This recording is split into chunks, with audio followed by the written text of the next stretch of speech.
बड़ी बेटी का नाम था तारा और छोटी का नाम था दिव्या।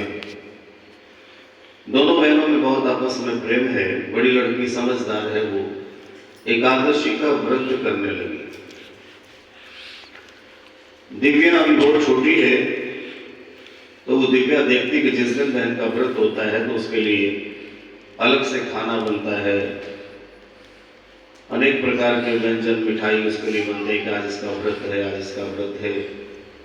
और कोई उसको कोई काम को नहीं कहता, सब लोग उसके आगे पीछे घूमते हैं कि आज ये व्रत कर रही है, आज इसका व्रत है।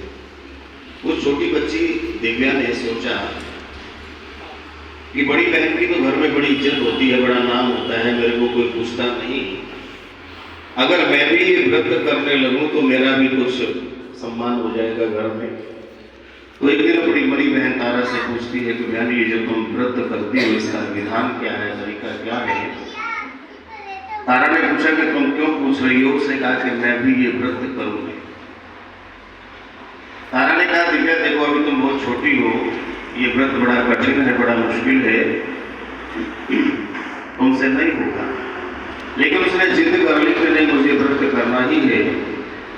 तब तारा ने अपनी छोटी बहन दिव्या को एकादशी के व्रत का विधान तरीका बताया, बहुत सारी बातें बताई। देखो, एकादशी में अन्न नहीं खाते हैं, दशमी के दिन शाम को अन्न त्याग देना चाहिए, एकादशी को बिल्कुल अन्न नहीं खाओ, द्वादशी को दोपहर में ब्राह्मण को भोजन करा करके फिर भोजन करो। व्रत में मन से, वचन से, कर्म से शुद्ध रहना चाहिए। बहुत सारी बातें ज्ञान दिया तारा ने। छोटी बच्ची थी, हाँ हाँ करती गई, समझ में कुछ ज्यादा बात आई नहीं। एक बात उसकी समझ में जरूर आ गई कि एकादशी के व्रत में अन्न नहीं खाते। तो ये जय माता की जय माता। कुछ दिन के बाद एकादशी का दिन आया। दोनों बहनों ने सुबह स्नान करके मंदिर में गई और संकल्प लिया कि आज हम एकादशी का व्रत करेंगे। दोपहर होते होते छोटी बच्ची दिव्या को भूख लगी। राजा की बेटी थी, कभी भूखी रही नहीं थी। दोपहर होते होते उसको भूख लगी। बड़ी बहन तारा के पास गई, बोली, बहन, वो खाने के लिए अच्छी अच्छी मिठाइयाँ, वो व्यंजन कब मिलेंगे? मुझे तो बड़ी भूख लगी। तारा ने कहा, देखो दिव्या, अभी तो दोपहर भी नहीं हुए हैं, 3 प्रहर दिन बीत जाएगा, चौथे प्रहर में सागर का फलाहार का समय होगा, उस समय सागर मिलेगा।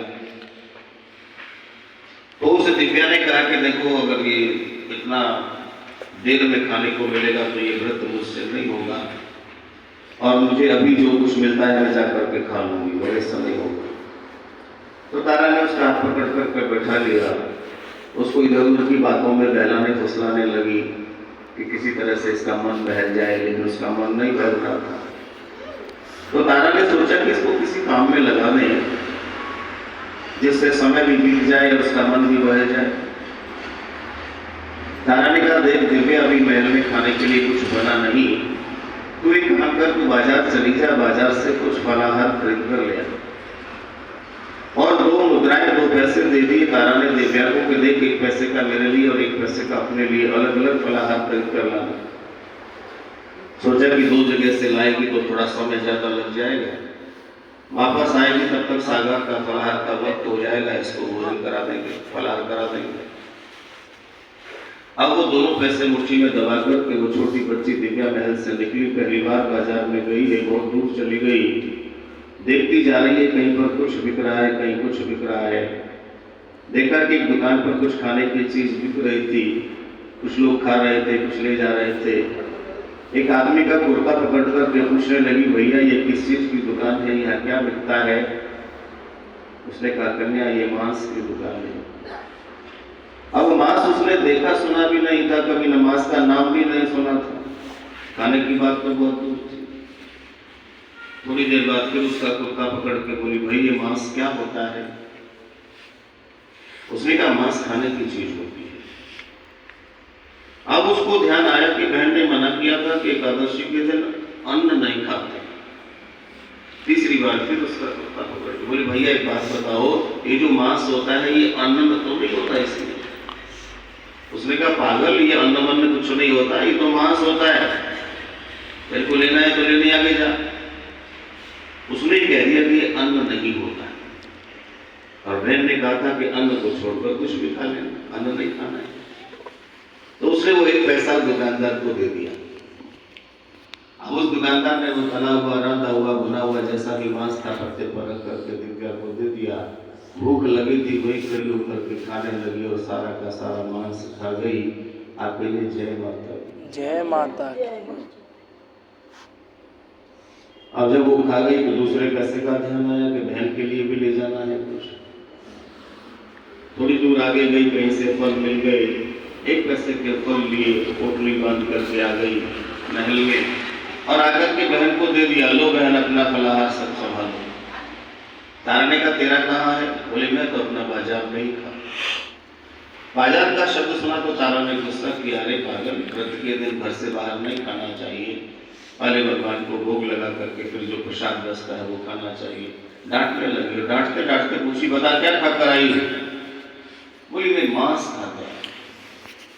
अब मांस का शब्द सुनकर के तो तारा का क्रोध और भी बढ़ गया और गुस्से में आकर के उसने अपनी छोटी बहन दिव्या को श्राप दे दिया कि अरे नीच, तूने एकादशी जैसे पवित्र व्रत में मांस का सेवन किया, तू मनुष्य होने के लायक नहीं है। जा, मैं तुझे श्राप देती हूँ, इसी समय तू ये मानव शरीर छोड़ करके छिपकली की योनि में चली जा। कहिए जय माता की। जय माता की। बड़ी बहन तारा ने श्राप दिया, छोटी बच्ची दिव्या ने अपना प्राण त्याग दिया। वही उसका देहांत हो गया और उसका जन्म हो गया छिपकली की योनि। द्वापर युग की बात है। 5 पांडव जुए में हार गए। 12 वर्ष तक उनको वनवास में रहना पड़ा। तो पांडवों ने निर्णय किया कि 12 साल में हम सारे भारतवर्ष का भ्रमण करेंगे और निर्णय लिया कि 1 रात से ज्यादा एक जगह पर रुकेंगे नहीं। इससे सारे भारत के तीर्थ स्थानों का दर्शन हो जाएगा, भ्रमण हो जाएगा, 12 साल बीत जाएंगे। तो उसी वनवास के दौरान एक बार वो हिमाचल प्रदेश कांगड़ा की पहाड़ियों में एक रात्रि विश्राम करने के लिए रुके। तो जैसे ही 5 पांडवों को नींद आई, एक साथ 5 भाइयों को मां भगवती ने सपने में दर्शन दिया और दर्शन देकर के कहा कि अरे तुम जहां सो रही हो ये तो मेरा शक्तिपीठ है और तुम यहाँ पर मेरा मंदिर बनाओ। ये कहकर के मां भगवती उनके सपने से अंतर्ध्यान हो जाती है। 5 पांडव नींद से उठे, सबने अपना अपना सपना सुनाया और निर्णय लिया कि आज की रात ही हम मां का मंदिर यहाँ बनाएंगे। रात में ईंट पत्थर कंकर रोड़ा इकट्ठा करके दीवारें बनाई, घास फूस चटपट बना करके छत डाल दी और एक पिंडी स्वरूप बहुत सुंदर गोल सा पत्थर मां का स्वरूप मान करके उस मंदिर में पांडवों ने विराजमान कर दिया। कहिए जय माता की। जय माता। किसी मंदिर में कोई मूर्ति रखी जाती है, मूर्ति प्रतिष्ठा, प्राण प्रतिष्ठा का यज्ञ होता है। पांडवों ने ब्राह्मणों को बुलाया, ऋषि मुनियों को बुलाया, आसपास के सब लोगों को बुला करके वहां यज्ञ प्रारंभ कर दिया। वहीं थोड़ी सी दूरी पर ऋषि दुर्वासा का आश्रम था। ऋषि दुर्वासा को निमंत्रण देना पांडव भूल गए। ऋषि दुर्वासा बड़े सिद्ध थे और क्रोधी बहुत थे, उनको गुस्सा बहुत आता था। ऋषि दुर्वासा को पता चला कि पांडव यज्ञ कर रहे हैं और उस यज्ञ में उनको नहीं बुलाया। तब ऋषि दुर्वासा ने पांडवों पर क्रोध करते हुए निर्णय लिया कि मैं पांडवों का ये यज्ञ पूरा नहीं होने दूंगा। और ऐसा मन में ठान करके सोच करके ऋषि दुर्वासा अपने आश्रम से चल पड़े। चलते चलते ऋषि दुर्वासा ने देखा कि मार्ग में एक मरे हुए सांप का शरीर पड़ा हुआ। उस सांप के पास खड़े होकर के ऋषि दुर्वासा सोचने लगे। अचानक उनके दिमाग में एक योजना आई। ऋषि दुर्वासा बड़े सिद्ध थे, तो उन्होंने अपने सिद्धि के प्रभाव से अपने शरीर को एक बाज के रूप में धारण कर लिया। ऋषि दुर्वासा बाज बन गए, मरे हुए सांप को अपने पंजों में दबा लिया, आकाश में उड़ गए। कहिए जय माता की। जय माता की। फिर कहिए जय माता की। जय माता की। और आकाश में उड़ते हुए ऋषि दुर्वासा नीचे देखते हैं कि पांडव यज्ञ कर रहे हैं और उस यज्ञ में बहुत से ऋषि मुनि ब्राह्मण आए हुए हैं, आसपास के लोग इकट्ठे हैं। एक तरफ यज्ञ चल रहा है और दूसरे पहाड़ की पिछली तरफ कुछ ब्राह्मण प्रसाद तैयार कर रहे हैं। और प्रसाद में क्या बना रहे हैं? एक बहुत बड़े कढ़ा में खीर बना रहे हैं। ऋषि दुर्वासा ने सोचा कि जो सांप मैंने अपने पंजों में दबा रखा है, इसको मैं इस खीर में छोड़ दूंगा, खीर में जहर मिल जाएगा, जहर मिला हुआ प्रसाद जो खाएगा सो मर जाएगा, पांडवों का यज्ञ अधूरा रह जाएगा। लेकिन साथ में देखा कि उस कढ़ा के चारों तरफ तो कुछ ब्राह्मण बैठे हुए थे जो उस खीर को तैयार कर रहे थे। तो सोचा कि इनके देखते हुए तो इसमें नहीं डालना चाहिए। अब वो यज्ञ पूरा हुआ तो यज्ञ के आचार्य ब्रह्मा जी ने घोषणा की कि भाई यज्ञ पूरा हो रहा है, पूर्णाहुति के लिए सब लोग यज्ञशाला में आ जाए। वो ब्राह्मण जो प्रसाद बना रहे थे उनके मन में भी विचार आया कि इतना बड़ा यज्ञ हो रहा है, कम से कम पूर्णाहुति में तो हमको भी शामिल होना चाहिए। तो वो प्रसाद बनाने वाली जगह को बिल्कुल अकेला छोड़कर के, सोना छोड़कर के सब यज्ञशाला की तरफ चले गए। सबका ध्यान यज्ञ की तरफ था, उस प्रसाद की तरफ किसी का ध्यान नहीं था। उस तरफ ध्यान था ऋषि दुर्वासा जो आकाश में बाज बनकर उड़ रहे थे। सबकी निगाह बचा करके मौका पाते ही ऋषि दुर्वासा ने वो मरा हुआ सांप खीर के कढ़ा में छोड़ दिया। कहिए जय माता की। जय माता की। वो खीर खोल रही थी, उड़ रही थी, सांप उस कढ़ा की तली में बैठ गया, सारी खीर में जहर मिल गया। किसी को मालूम नहीं क्योंकि किसी ने देखा नहीं। यज्ञ में आहुति देने के बाद ब्राह्मण वापस आए तो देखा भैया खीर तो तैयार हो गई है, अब इसको चूल्हे से नीचे उतार लेना चाहिए।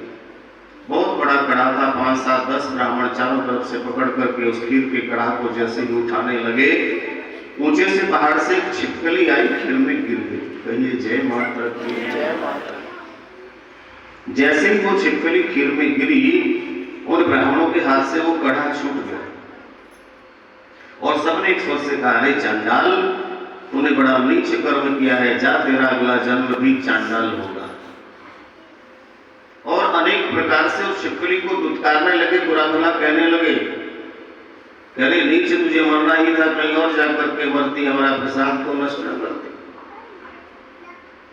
बोले भाई ये प्रसाद तो खाने के योग्य रहा नहीं, इसको फेंकना पड़ेगा और जल्दी से दूसरा प्रसाद बनाए। तो एक गहरा सा गड्ढा खुदवा करके वो सारी खीर गड्ढे में डाल दी। जब सारी खीर गड्ढे में डाली तो देखा कि उस कढ़ा की तली में एक मरे हुए सांप का शरीर चिपका हुआ था। उसको देखकर के सब ब्राह्मण स्तब्ध हैरान हो गए, ये कहां से आया। अब उस छिपकली का उसका धन्यवाद करने लगे, हे छिपकली, तूने आज हमारे सबके प्राण बचा दिए। बोले भैया देखो, इसने इतना अच्छा काम किया और हमने इसको श्राप दे दिया। कहते कि दिया हुआ श्राप और दिया हुआ वरदान वापस नहीं होते। ब्राह्मणों ने कहा भैया गलती से इसको श्राप दे दिया है, अब आओ हम मिलकर इस छिपकली को कोई वरदान भी देते हैं। सो सारे ब्राह्मणों ने मिलकर के विचार करके उस छिपकली को वरदान दिया कि हे छिपकली, आज तूने माँ भगवती के इस यज्ञ में अपने प्राण देकर हमारे प्राणों की रक्षा की है। हम तुमको वरदान देते हैं कि आज के बाद जहाँ पर भी माँ भगवती का जागरण होगा वहां पर तेरी कथा जरूर होगी। जिस जागरण में तेरी कथा नहीं होगी वो जागरण सफल संपूर्ण नहीं होगा। कहिए जय माता की। ऐसा वरदान देकर के ब्राह्मणों ने उस छिपकली का नाम अमर कर दिया। धरती पर जब जब माँ के जागरण होते हैं तब तक उसकी कथा ऐसे ही सुनी जाती है।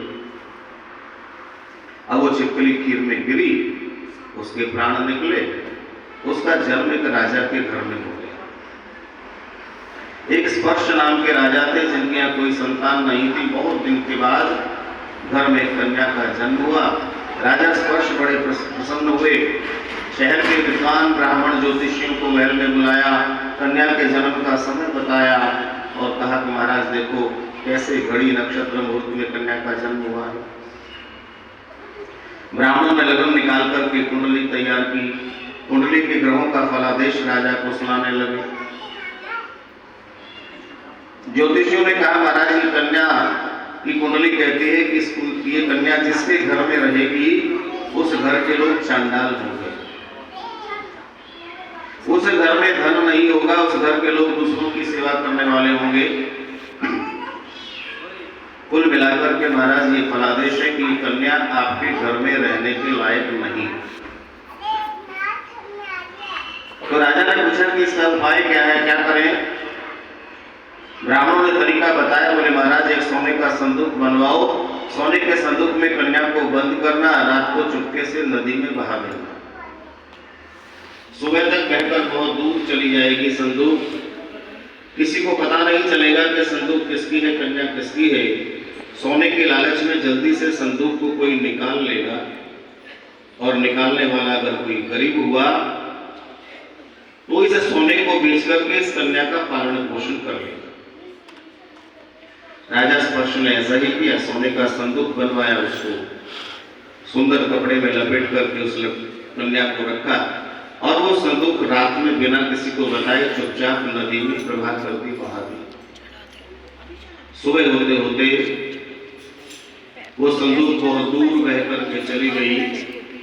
सुबह सुबह एक पंडित जी रोज नदी में स्नान करने आते थे, रोज की तरह नहाने आए।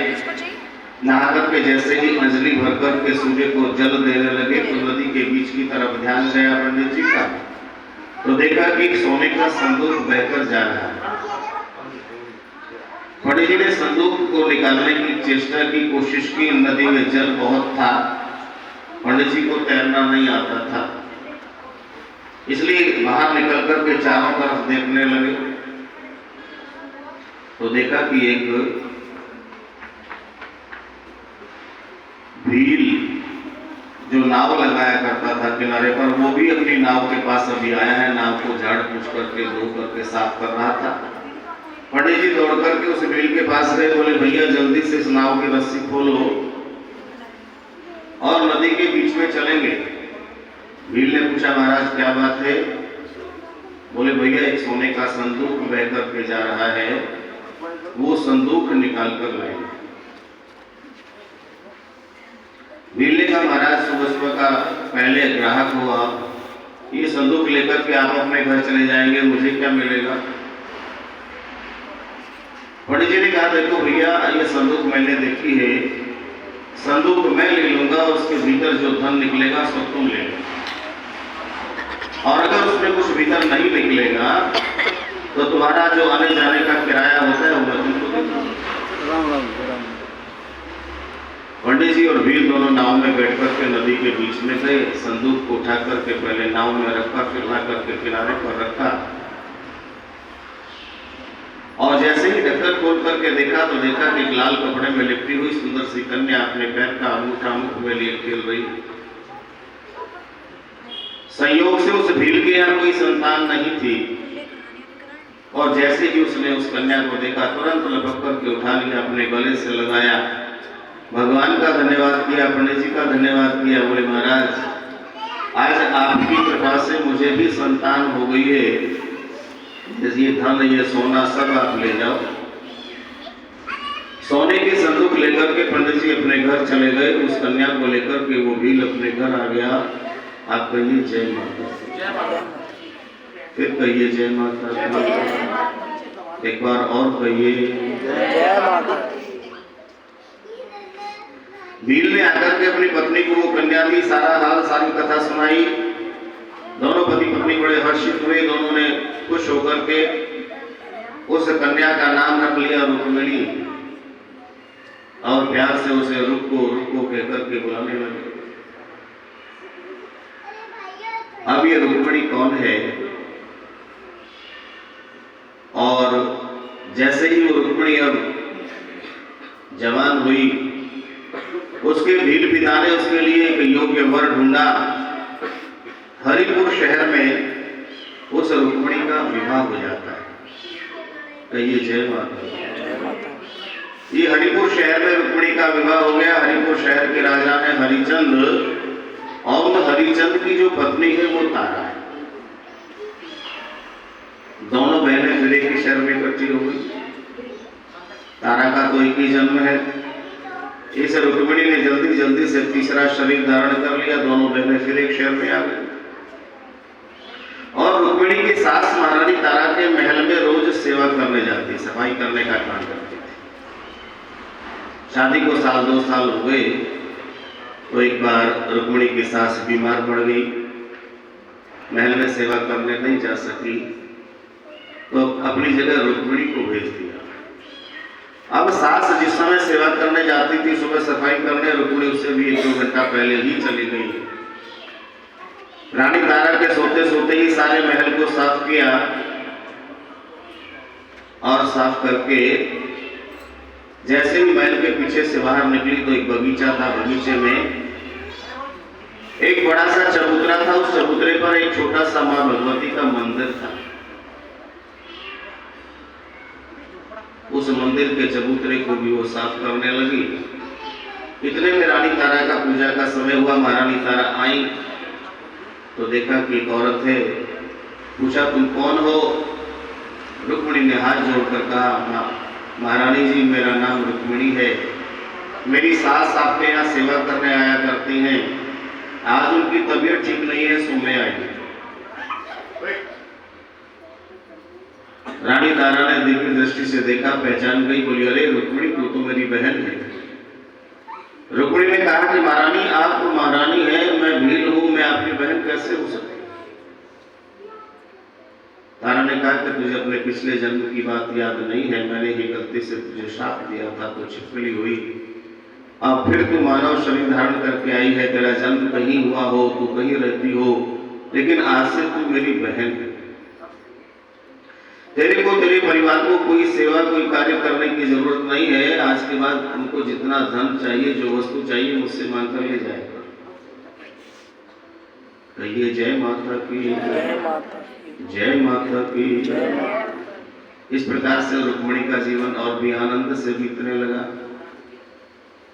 एक बार रानी तारा ने नवरात्र के दिनों में अपने मंदिर के चबूतरे पर मां भगवती का जागरण कराया।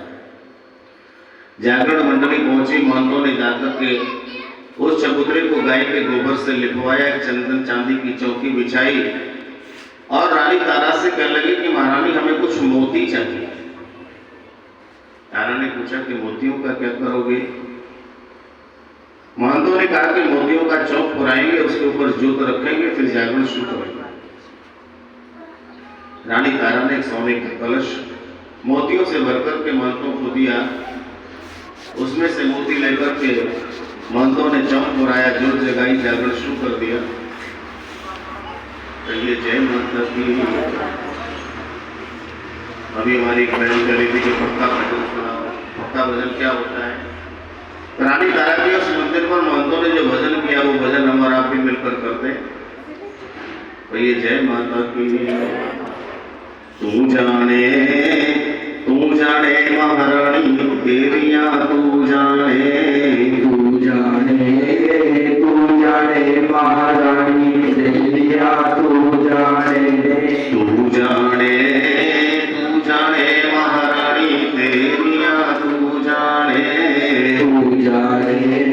तू जाने महारानी तेरिया, तू जाने। नारद महिमा गाना सकिया, ब्रह्मा पार बिपाना सकिया, मनन तेरे भाणे तेरिया, तू जाने महारानी तेरिया, तू जाने। माया तेरी है महामाई, धरती पानी ऊपर तराई। उस माँ का कैसा चमत्कार है, कैसी माया है कि एक मिट्टी का छोटा सा कण आप पानी में डालो तो डूब जाता है ना। मिट्टी का टुकड़ा कोई भी पानी में डालो और ये सारी धरती पानी के ऊपर तैर रही है कि नहीं? कहीं भी बोरिंग करके देखो, वहां से नीचे से पानी निकलता है। ये उसकी माया है। माया तेरी है महामाई, धरती पानी ऊपर तराई, कौन है राण सयाने तेरिया, तू जाने महारानी तेरिया, तू जाने।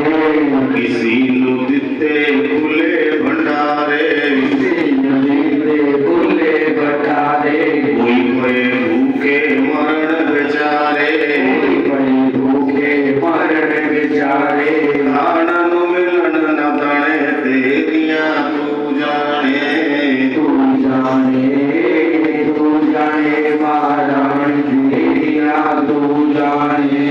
बीच गुफा देवास है तेरा, बीच गुफा देवास है तेरा। खाली क्यों मन मंदिर मेरा, खाली क्यों मन मंदिर मेरा। आजा किसे बहाने तेरिया तू जाने। तू जाने महारानी तेरिया तू जाने। अब कह दो जय माता की। जय माता दी। फिर कह दो जय माता की। जय माता दी। एक बार और कह दो जय माता दी। आज से 50 साल पहले ऐसे ही जागरण होते थे, उसमें ऐसे ही भजन होते थे जैसे हम गा रहे हैं। पहले क्या होता था, पहले जागरण में माँ की महिमा गाई जाती थी। जागरण के कार्ड छपते थे, उसके नीचे लिखा जाता था कि महामाई का गुणगान करेंगे ये याद। तो माई का गुणगान होता था पहले। माँ ने क्या चमत्कार किए हैं, माँ ने किस किस पर कृपा की है, किन किन भक्तों पर कृपा की है, उनकी कथाएं गाई जाती थी जागरण में। आजकल क्या होता है, आजकल माई का गुणगान नहीं होता, जो जागरण करने वाला है ना उसका गुणगान होता है। यानी वो भजन गाते हैं कि जिससे सुनने वाले खुश हो। ऐसा भजन नहीं करते कि जिससे माई खुश हो। जाऊंगी मेले में, ओढ़ चुनरिया जाऊंगी मेले में, बताओ क्या मतलब है? माई का गुणगान करो। और वो क्या था, कीर्तन कराऊंगा, ऐसा इतिहास रच दूंगा। तो हम, मेरे को 42 साल हो गए जागरण करते हुए। 1984 में जागरण करने शुरू किए थे। और ये जागरण पे है ना, ये पंथ है, ये गुरुओं की परंपरा है, जो पक्के भजन है, जो माई के भजन है, ये विरासत में मिलते हैं, गुरुओं से मिलते हैं। इनकी कोई किताब नहीं होती, ये गुरु ही अपने शिष्यों को देते हैं, सिखाते हैं, समझाते हैं। और ऐसे भी हमने जागरण किए हैं कि ऐसे बैठ के सिर्फ पूरी रात पक्के भजन, सिर्फ एक ढोलक और छैने बजा करके सारी रात ऐसे जागरण किया। उसका आनंद ही अलग है। ऐसे जागरण हो रहा था रानी तारा के यहाँ। सुबह के समय चौथे प्रहर का समय हुआ तो महंतों ने, सारी संगत जो बैठी थी, उनसे कहा कि देखो हमने रात भर इस माँ से कुछ नहीं मांगा है, इस माँ को केवल भजन सुना करके, नाच के, गा करके खुश किया है। अब ये सुबह का समय है, इस माँ से कुछ मांगने का। तो महंतों ने तरीका बताया कि अगर आपके जीवन में कोई कमी है या आपके जीवन में कोई ऐसा काम अटका हुआ है कि जो होने वाला भी नहीं है, तो आज इस समय माँ से प्रार्थना करो, अरदास करो। 1 साल के भीतर वो आपकी मनोकामना जरूर पूरा हो जाएगी। उन महंतों ने अरदास करने का तरीका बताया कि आप सीधे हाथ की मुट्ठी में कुछ पैसे रख लें अरदास के लिए। सीधे हाथ की मुट्ठी को बंद कर लें। ये गुप्त अरदास होती है, दूसरे को दिखाना बताना नहीं है कि आपने क्या रखा है। मुट्ठी बंद करके मन में अरदास करनी है कि माँ मेरी ये मनोकामना आप पूरी कर दो, लेकिन बदले में कुछ न कुछ माँ को देने का आपको संकल्प करना, जिसको मन्नत कहते हैं। कोई मन्नत मान ले कि माँ मेरा ये काम हो गया, हम आपका जागरण कराएंगे, आपकी चौकी कराएंगे, आपका कीर्तन कराएंगे, आपके दरबार बनाएंगे, आपका हवन कराएंगे, आपका कन्या भोजन कराएंगे। जैसी जिसकी श्रद्धा है, जैसी जिसकी क्षमता है, वैसी मन्नत माने। और सब लोग आज कुछ न कुछ मांगे जरूर यहाँ से। मेरा दावा है कि 1 साल के भीतर आपको वो चीज जरूर मिलेगी। सीधे हाथ की मुट्ठी बंद कर लें। अरदास के लिए 1 मिनट का समय हम आपको देते हैं। आपके बंद करके माँ से अरदास करो।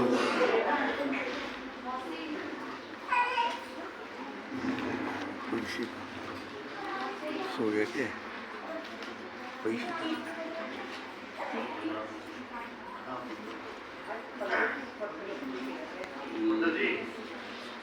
दोनों लगाना पड़ा, आदमी नहीं लगाना पड़ा।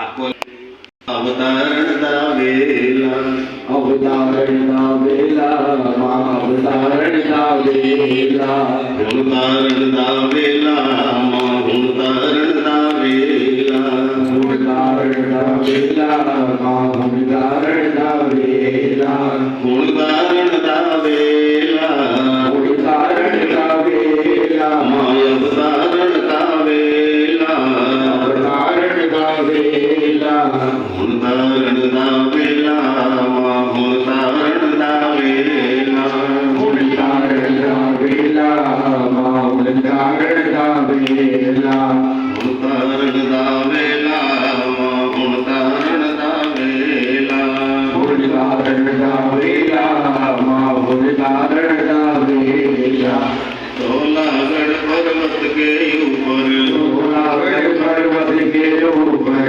धौलागढ़ पर्वत के ऊपर धौलागढ़ पर्वत के ऊपर सिंह फिरे अलबेला मां हुण तारण दा वेला अवतारण दा वेला मां अवतारण दा वेला जो धर्मों पर कृपा कीनी जो धर्मों पर कृपा कीनी जो धर्मों पर कृपा कीनी जो धर्मों पर कृपा कीनी आप गुरु जग चेला मां अवतारण दा वेला अवतारण दा वेला मां अवतारण दा वेला आम तले में खड़ी उड़ी का आप चले मैं गई उड़ी का हो गया वेल कबेला मां हुण तारण दा वेला अवतारण दा वेला मां अवतारण दा वेला हे मातेश्वरी जगजननी,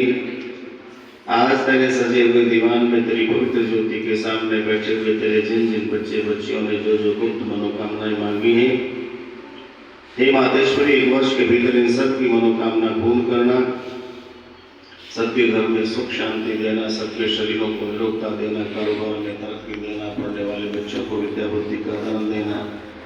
मातेश्वरी, सबके खजाने भरपूर रखना, अपने चरणों का वास, अपने ज्योति का प्रकाश देना, सबको चढ़ती कलाओं में रखना के लिए जय माता की जय माता की जय माता की जय माता की जय माता की। रानी तारा के जागरण में सबने मुट्ठी बांध करके अरदास की। उसके जागरण में रुक्मिणी भी आई थी, सबसे पीछे बैठी थी क्योंकि वो अछूत थी, लेकिन उसने भी मुट्ठी बांध करके अरदास करने की, माँ मेरी शादी को, मेरे विवाह को कई साल हो गए, कोई संतान नहीं हुई है, एक बेटा अगर तू मुझे दे दे तो मैं भी तेरा एक जागरण अपने घर में करूँ। ऐसी मन्नत मान करके सुबह प्रसाद लेकर के रुक्मिणी अपने घर चली गई। माँ की कृपा हुई, साल भर के भीतर उसके यहाँ पुत्र का जन्म हुआ। बेटे को पाकर के लाड प्यार में बड़ी मगन हो गई। साल का 2 साल का उसका बेटा हो गया, फिर भी उसे वो जागरण याद नहीं रहा। अचानक बच्चा बीमार पड़ गया, किसी वैद्य हकीम से, झाड़ फूंक वाले से बच्चा ठीक नहीं हुआ। निराश परेशान होकर के रुक्मिणी रानी तारा के पास गई, कहा कि मेरे बच्चे का ये हाल है। तारा ने माई के चरणों का ध्यान किया, कहा रुक्मिणी तेरे से कोई भूल चूक तो नहीं होगी, तू कुछ याद कर ले। तब रुक्मिणी को याद आया कि हाँ बहन, मैंने आपके जागरण में ऐसे ऐसे मन्नत मानी थी कि जागरण कराना, और मैं भूल गई। कोई बात नहीं, माँ के पास जा, माँ से माफी मांग ले। रुक्मिणी मंदिर में गई, माँ से क्षमा प्रार्थना की कि माँ मेरी गलती को, भूल को क्षमा कर दे, मेरे बच्चे को ठीक कर दे। आने वाले नवरात्रों में मैं तेरा जागरण अपने घर में जरूर करवाऊंगा। बच्चा ठीक हो गया। कुछ दिन के बाद जैसे नवरात्र शुरू होने थे, उससे पहले ही रुक्मिणी तारा के पास गई और बोली कि जागरण कैसे होता है, कौन करता है। तो ये जागरण करने वालों का एक पंथ है, अलग से संप्रदाय है, जिनको महंत कहते हैं, संत कहते हैं। ये हमारा जागरण एक पंथ है अलग से। इसमें 2 पदवी होती है, पहले संत की पदवी होती है, फिर महंत की पदवी होती है। तारा ने कहा कि जागरण करने वाले महंत लोग होते हैं, उनके पास जाना पड़ता है। पहले पीले चावल लाल कपड़े में बांध करके, कुछ दक्षिणा रख करके और उनके यहाँ जाकर के उनको निमंत्रण देना होता है।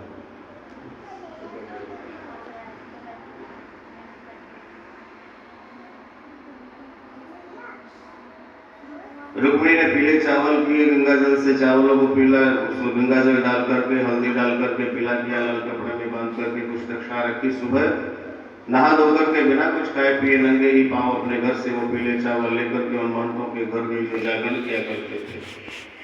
लेकिन वो जागरण करने वाले महंत वो ब्राह्मण जाति के थे। ये रुक्मिणी भील थी। जाकर के जब निवेदन देने लगी चावल तो लिए नहीं, बोले नहीं हम भीलों के यहाँ जागरण करने नहीं जाएंगे।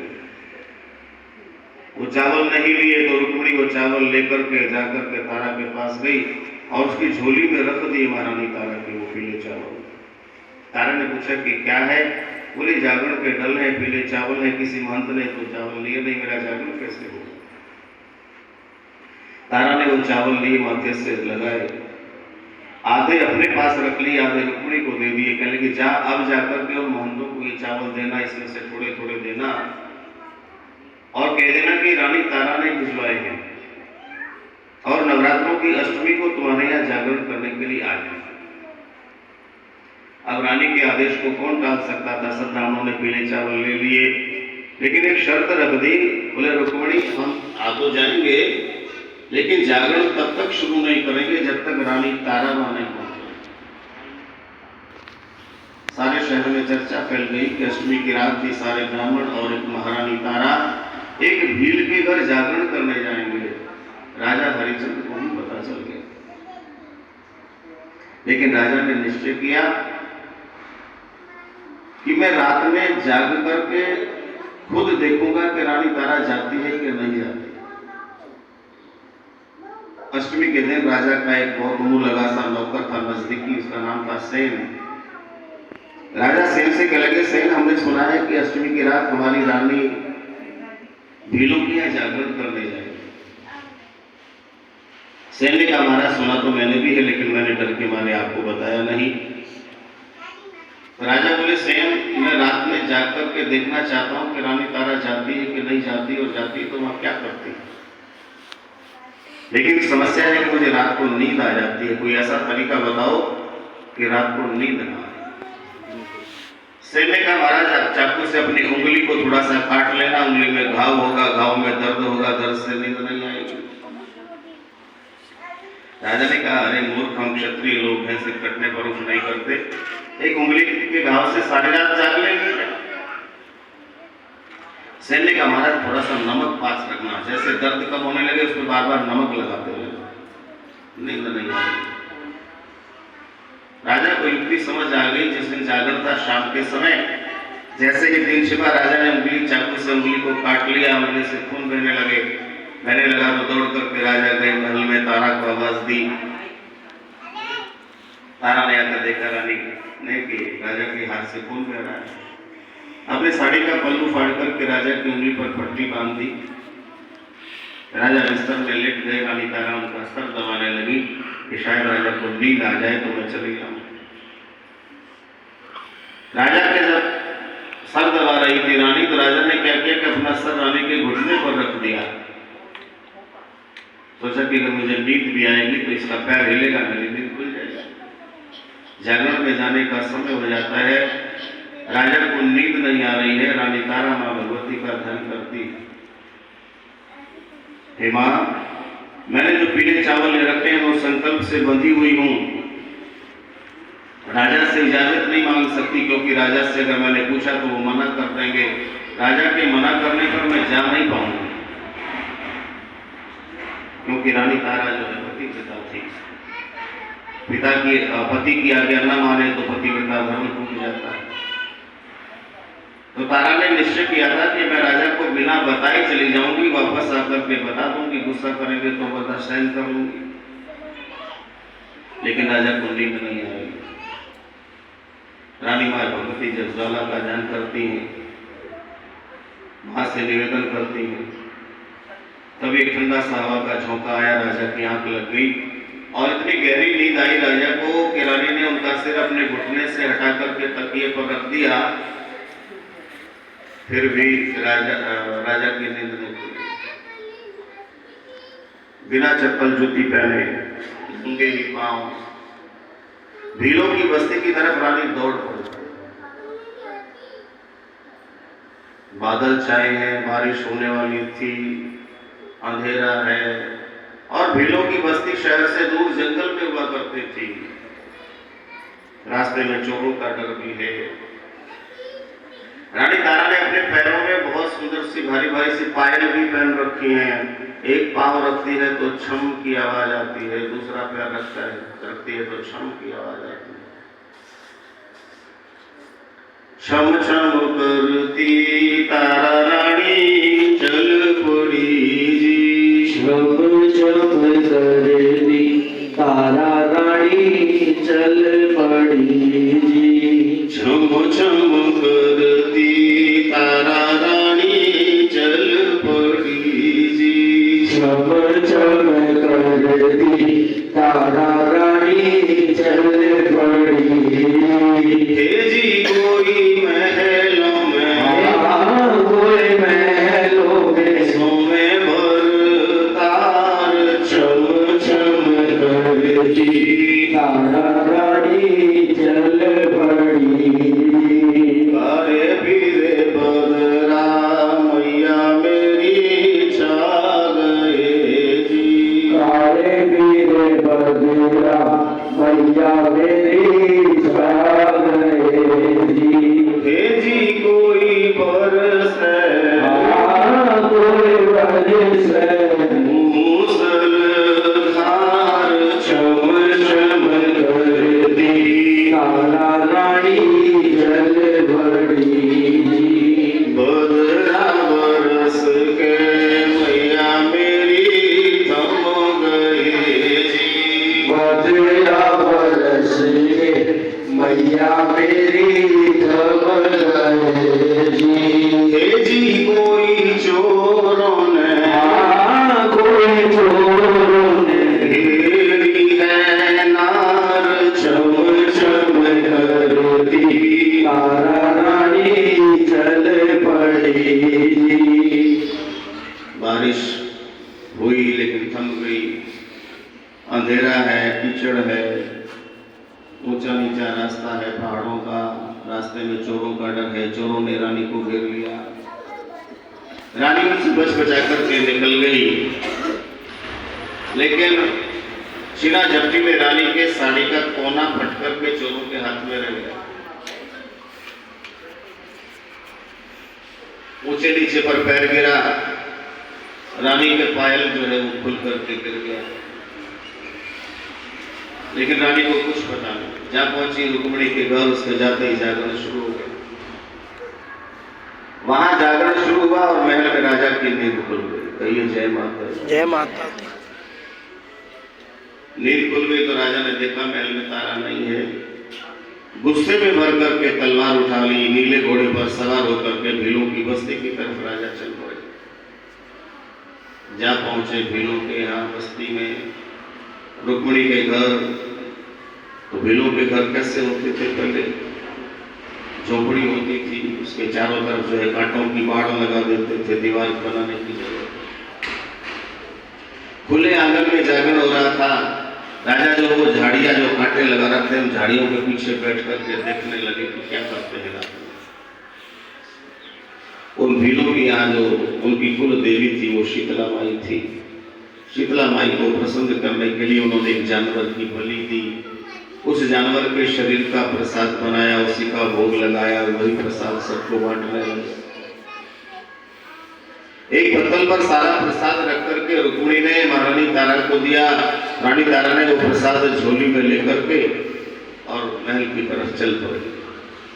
जैसे ही उसके घर से बाहर निकली बाढ़ से, राजा तलवार लेकर के तलवार निकाल करके रानी के सामने खड़े हो गए। रानी, आज मैंने तेरा सारा चरित्र देख लिया, तो पतिव्रता होने का ढोंग किया करती है।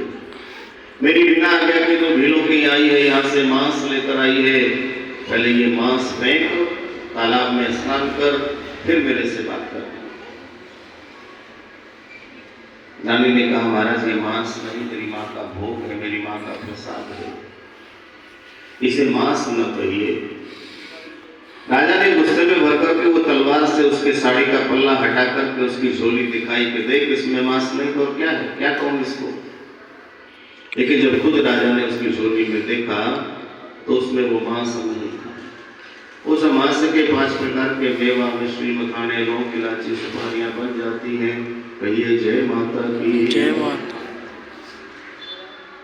राजा का गुस्सा एकदम शांत हो गया कि अभी तो मैंने देखा था कि मांस लेके आई, इसके मेवा बन गए।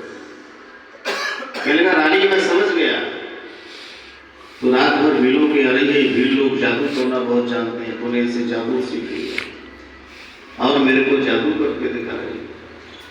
रानी ने कहा महाराज न तो मुझे जादू आता है न मैंने जादू सीखा है, ये सब मेरी मां का चमत्कार है, उसी ने किया। राजा बोले कि अगर ये चमत्कार तेरी मां ने किया है तो मैं इसको सच जब मानूंगा जब उस मां का दर्शन मेरे को करा देगा। रानी ने कहा महाराज इतना आसान तो नहीं है कि आपने कह दिया और मैंने करा दिया, तो कैसे दर्शन होता है। रानी ने कहा महाराज सारे संसार का मोह त्याग करके मां की भक्ति करनी पड़ती है, तब जाकर के मां का दर्शन होता है। राजा ने कहा कि मुझे कुछ जानता नहीं हूं, लेकिन जो तू कहेगी सो मैं करने को तैयार हूं, लेकिन मुझे इस मां का दर्शन करना है। रानी ने कहा चलो महाराज घर चलते। घर गए, एक अच्छा सा मुहूर्त देख करके रानी तारा ने कहा कि महाराज विद्वान ब्राह्मणों को बुलाकर के एक यज्ञ की रचना करो, यज्ञ कराओ। राजा ने विद्वान ब्राह्मणों को बुलाकर के यज्ञ किया। जब यज्ञ हुआ तो रानी तारा ने राजा से प्रश्न किया, सवाल किया, महाराज बताओ आपको संसार में सबसे प्यारी वस्तु क्या है। राजा ने कहा मुझे 2 चीजें बहुत प्यारी है, नीला घोड़ा, सुंदर बेटा। राजा के पास एक नीला घोड़ा था, उससे बहुत प्रेम था राजा को, और उनका एक ही बेटा था जिसका नाम था सुंदर। रानी ने कहा दोनों को महाराज यज्ञशाला में बुला लो, घोड़े को भी मंगा लिया, बेटे को भी बुला लिया। और रानी ने कहा महाराज ये तलवार निकालो, ध्यान से पहले अपने घोड़े का सिर काट करके हवन में डाल दो। कहिए जय माता की। राजा सब पका गए। रानी क्या कर रही है, वो नीला घोड़ा बड़ी मुश्किल से मिलता है, मुझे उससे बहुत लगाव है। बोले महाराज मैंने तो पहले ही कहा था आपसे कि आपके बस की बात नहीं। राजा ने कहा कि वचन तो नहीं हारूंगा। तलवार निकाली, घोड़े का सिर काट करके हवन में डाल दिया। फिर रानी ने कहा महाराज अपने बेटे का सिर काट करके वो भी हवन कुंड में डाल दो। फिर राजा ने कहा रानी हमारा एक ही पुत्र है, इसका भी हम बलिदान कर देंगे, हमारे पीछे कोई नाम लेने वाला नहीं बचेगा। तारा ने कहा महाराज वचन हार जाओ। बोले वचन तो नहीं हारूंगा। राजा ने तलवार निकाली, अपने बेटे का सिर काट करके वो भी हवन कुंड में डाल दिया। कहिए जय माता की। जय माता की। रानी ने कहा महाराज दोनों के शरीर जो पड़े रहेंगे इनके छोटे छोटे टुकड़े बनाओ मांस के। अपने बेटे और घोड़े के शरीर के मांस के छोटे छोटे टुकड़े बनाए, मांस के टुकड़ों को धोकर के बड़ी सी देग में रखा, देग चूल्हे पर रखी, नीचे लकड़ियां जोड़ दी। तारा बोली मैं अग्नि लेकर आती हूँ। उस समय माचिस नहीं होती थी, अग्नि से ही अग्नि जलाई जाती थी। राजा ने हाथ पकड़ करके बैठा लिया तारा को कि बैठ जाना। तो बहुत बड़े बड़े दावे करती थी कि मेरी मां ने ये चमत्कार किया, वो किया, मैंने अपना घोड़ा बलिदान कर दिया, अपना पुत्र बलिदान कर दिया। अगर तेरी मां में शक्ति है तो ये लकड़ियां बिना अग्नि के जलनी चाहिए। रानी तारा ने मां ज्वाला का ध्यान किया, जागो अगम ज्वाला वो की तेरे राजे ने जन्म रचा लिया, और मार भगत ज्वाला जागी है, भक्तों पर हुई है सहाय। रानी तारा ने जैसे ही मां ज्वाला का ध्यान किया, बहुत कुमार करके वो लकड़ी से अग्नि प्रकट हो जाती है, और उस अग्नि से वो मांस का प्रसाद पकने लगा। जब रंध करके तैयार हो गया तो रानी तारा ने कहा कि महाराज ये प्रसाद आप 5 थालों में परोस लो। वो मांस का प्रसाद 5 थालियों में परोस दिया गया। एक थाली उठाकर के रानी तारा ने मां की सच्ची जोत को मां को भोग लगाया। दूसरी थाली उठाकर के राजा के सामने रख दी, लो महाराज ये प्रसाद आप ग्रहण करो। राजा बोले क्या मुझे खाना पड़ेगा? बोले आपको खाना पड़ेगा। अब राजा उस मांस मांस की थाली को सामने रख करके देख रहे हैं और देख करके मन में विचार कर रहे हैं कि मेरे जैसा दुर्भाग्यशाली व्यक्ति, मेरे जैसा निर्भाग्य आदमी संसार में कोई दूसरा नहीं हो सकता। मैंने अपनी इस औरत पत्नी की बातों में आकर के अपना सब कुछ नष्ट कर लिया। ऐसा कौन इंसान होगा कि जो अपने बेटे को खुद अपने हाथ से बलिदान करे, उसके शरीर को खुद खाए? ऐसा मन में विचार आते ही राजा की आंखों से आंसू आ गए। तारा पूछती है, महाराज क्यों रो रहे हैं, क्या दुख है? राजा ने कहा, दुख नहीं, जिसका बेटा चला गया, जिसका घोड़ा चला गया तो दुखी भी न होगा। रानी ने कहा, महाराज दुखी मत हो। क्यों दुखी ना हो? तारा कहती है कि नीला जो घोड़ा तेरा हेतला, राजा वो घोड़ा घुड़साल, सुंदर जो बेटा तेरा लाडला, राजा वो खेले दरबार। रानी ने कहा, महाराज आपका घोड़ा तो घुड़साल में बंधा हुआ है, आपका बेटा महलों में खेल रहा है, जाकर दिखाओ। राजा कहने लगा, रानी क्यों मूर्ख बना रही हो? मैंने अपने हाथ से जिनका बलिदान किया वो कहां से आया? राजा ने कहा, महाराज एक बार जाकर देख तो लो। राजा गए घुड़साल में, देखा उसका घोड़ा नीला घोड़ा बंधा हुआ था, उसका बेटा सुंदर महलों में खेल रहा था। राजा बड़े खुश हुए, बेटे को गोदी में उठा लिया, घोड़े को भी खोल लिया, नहीं आ गए यज्ञशाला में। अब वो जो 5 थालियां जो मांस के प्रसाद की, बलि के प्रसाद की रखी थी, रानी तारा ने उन 5 थालियों के ऊपर एक लाल कपड़ा ढक दिया। बच्चे को गोद में लेकर के राजा आए। छोटा बच्चा था, उसने देखा कि थालियों में कुछ रखा है कपड़े के नीचे। पिता से कहने लगा, पिताजी मुझे तो बड़ी जोर से भूख लगी है, ये थालों में क्या पकवान रखा है, इसमें से मुझे कुछ खाने को दे दो। राजा फिर मन में विचार करने लगे कि मैंने तो रानी को वचन दिया है कि रानी जो कहेगी मैं करूंगा, जो कहेगी मैं खाऊंगा। इस बच्चे ने तो कोई वचन नहीं दिया, इसको ये बलि का मांस का प्रसाद क्यों खिलाया जाए? राजा ने कहा, बेटा देखो इसमें खाने की कोई वस्तु नहीं, और तुमको क्या खाना है हम तुम्हारे लिए मंगवा देंगे, बनवा देंगे, क्या खाओगे? बार बार जब राजा बच्चे से पूछने लगा तो छोटा बच्चा था, उसके मुंह से निकल गया कि मैं तो हलवा खाऊंगा। राजा ने कहा, कौन सी बड़ी बात है? नौकर को, रसोई को आदेश दिया, जाओ जल्दी से हमारे बेटे के लिए हलवा बना कर लाओ। अब घोड़े की तरफ ध्यान किया तो सोचा घोड़े को भी भूख लगी होगी। राजा ने और 2 नौकरों को कहा, जाओ घोड़े के लिए भी दाने पानी का प्रबंध करो। अब वो सब प्रबंध में लग गए, लेकिन रानी तारा ने कहा कि महाराज हम चारों प्राणी, मैं, आप, बेटा और एक घोड़ा, पहले ये प्रसाद ग्रहण करेंगे, उसके बाद ही कुछ खाएंगे। तो राजा ने कहा, क्या मुझे और इस घोड़े को भी बलि का, मेरे बेटे को और घोड़े को भी प्रसाद करना पड़ेगा? बोले हाँ महाराज। राजा ने जैसे ही 5 थालियों के ऊपर से वो लाल कपड़ा हटाया तो राजा क्या देखते हैं कि 5 थालियों में बलि का वो मांस का प्रसाद नहीं था। उस मांस के आधे हिस्से का हलवा बन गया उसके बेटे के लिए, और आधे हिस्से के चने बन गए उसके घोड़े के लिए। उसी दिन से मां भगवती को हलवे और चने के प्रसाद का भोग लगना शुरू हुआ। कहिए जय माता की। जय माता की। आप घर में कन्या पूजन करते हैं, हलवा चना बनाते हैं, तो उसकी शुरुआत यहां से हुई। राजा ने कहा, रानी मेरा घोड़ा भी जीवित है, मेरा बेटा भी जीवित है, लेकिन एक बात समझ में नहीं आई कि जिस घोड़े का सिर काट करके मैंने हवन में डाला वो घोड़ा किसका था, और जिस बालक का सिर काट करके हवन में डाला वो बालक किसका था?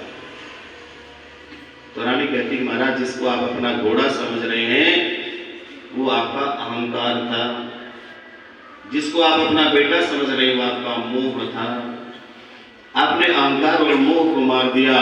काम, क्रोध, लोभ 3 और बचे। इन तीनों को जिस दिन मार दोगे उस दिन मां का दर्शन हो जाएगा। तो ये जय माता।